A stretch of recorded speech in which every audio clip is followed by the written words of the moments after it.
Hello diet nature family. तो आजकल Instagram पे हर तरफ बस यही एक पोस्ट है, एक डिस्कशन है कि पोहा अच्छा है कि पोहा बुरा है। तो बात ये है, ना ही पोहा बहुत अच्छा है, ना ही पोहा बहुत बुरा है। खराबी कहाँ पर है? पहला, बनाने के तरीके में। अगर हम पोहा बना रहे हैं जिसमें बहुत ढेर सारी चिकनाई फैट का इस्तेमाल कर रहे हैं, साथ में मूंगफली डाल रहे हैं, आलू डाल रहे हैं, और इसमें कुछ भी हमने फाइबरस चीजें नहीं डाली, तो बेसिकली इसमें क्या है? कार्ब्स है और फैट है, प्रोटीन भी कम है। तो ये पोहा खराब हो जाता है। दूसरी तरफ अगर हम पोहा बनाते हैं जिसमें हम मटर डालते हैं, शिमला मिर्च, गाजर, टमाटर, प्याज और भी फाइबरस चीजें जो इसका फाइबर कंटेंट बढ़ा देती हैं, और जैसे मटर वगैरह डाला है और अगर मान ली पनीर डाल दिया तो इसका प्रोटीन कंटेंट बढ़ा देते हैं। तो जब फाइबर बढ़ जाता है किसी खाने में, तो वो क्या करता है कि डाइजेशन स्लो कर देता है, और जो कार्ब्स से हमें जो शुगर मिलती है उसे अब्सॉर्ब होना स्लो करा देता है। तो ये पोहा अच्छा हो जाता है। दूसरी चीज, पोहा तब खराब है अगर हम यही अच्छा पोहा एज होल मील लेते हैं, एक प्लेट भर के हम इसको खाने के तौर पे ले लेते हैं कि लंच या डिनर, तो ये पोहा खराब हो जाता है क्योंकि इसमें प्रोटीन, फाइबर, फैट कम अमाउंट में है।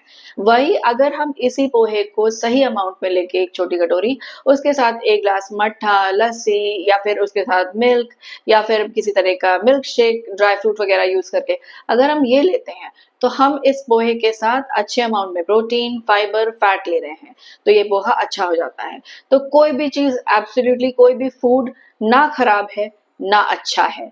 खराब अच्छा किस पे डिपेंड होता है कि उसका न्यूट्रिटिव वैल्यू, जो न्यूट्रिशन कॉम्पोजिशन है न्यूट्रिशनल, कि प्रोटीन, कार्बोहाइड्रेट, फैट, फाइबर ये किस उसमें रेशियो में है और कितना हम खा रहे हैं। तो ये दो चीज ध्यान देनी है। तो इसलिए ना ही पोहा खराब है ना ही पोहा अच्छा है। अगर हम फाइबरस तरीके से पोहे को बनाते हैं और कम खाते हैं तो पोहा अच्छा हो जाता है। वही अगर हम पोहा ऐसा बनाते हैं जिसमें फैट ज्यादा है, कार्ब ज्यादा है, प्रोटीन मिसिंग है, तो वो पोहा छोटे अमाउंट में भी खराब हो जाता है। और एक रिक्वेस्ट है, बहुत लोग हैं इंस्टाग्राम पे, यूट्यूब पे जो आपको इन्फॉर्मेशन दे रहे हैं, बहुत लोग सही भी दे रहे हैं और बहुत लोग नहीं दे रहे हैं, तो प्लीज क्वेश्चन करना सीखें। अगर कोई कह रहा है पोहा खराब है, तो पूछिए खराब क्यों है, और अगर ये खराब है तो इतने सालों से लोग खा रहे थे तो उनको प्रॉब्लम्स क्यों नहीं हुई?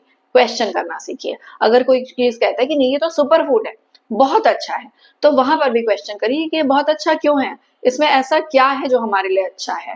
तो ये सब चीजें ध्यान में रखेंगे तो आपको समझ में आएगा कि खाना सही तरीके से करना और खाने के साथ एक्सरसाइज करना, अगर ये करते रहेंगे तो सब चीजें अच्छी हैं। सही अमाउंट में अगर आप कम भी खाएंगे तो थोड़ा बहुत चीनी और नमक भी नुकसानदायक नहीं है। कभी साल में एक बार मैदे से बनी कोई चीज खा लेते हैं, छोले भटूरे खा लेते हैं, तो वो नुकसानदायक नहीं। तो होपफुली ये वीडियो आपके लिए इन्फॉर्मेशन दे पाई होगी, आपके डाउट्स क्लियर कर पाई होगी कि पोहा खराब है कि पोहा अच्छा है। और ऐसे इन्फॉर्मेटिव वीडियोस के लिए हमारे चैनल को सब्सक्राइब करें। Thank you for watching.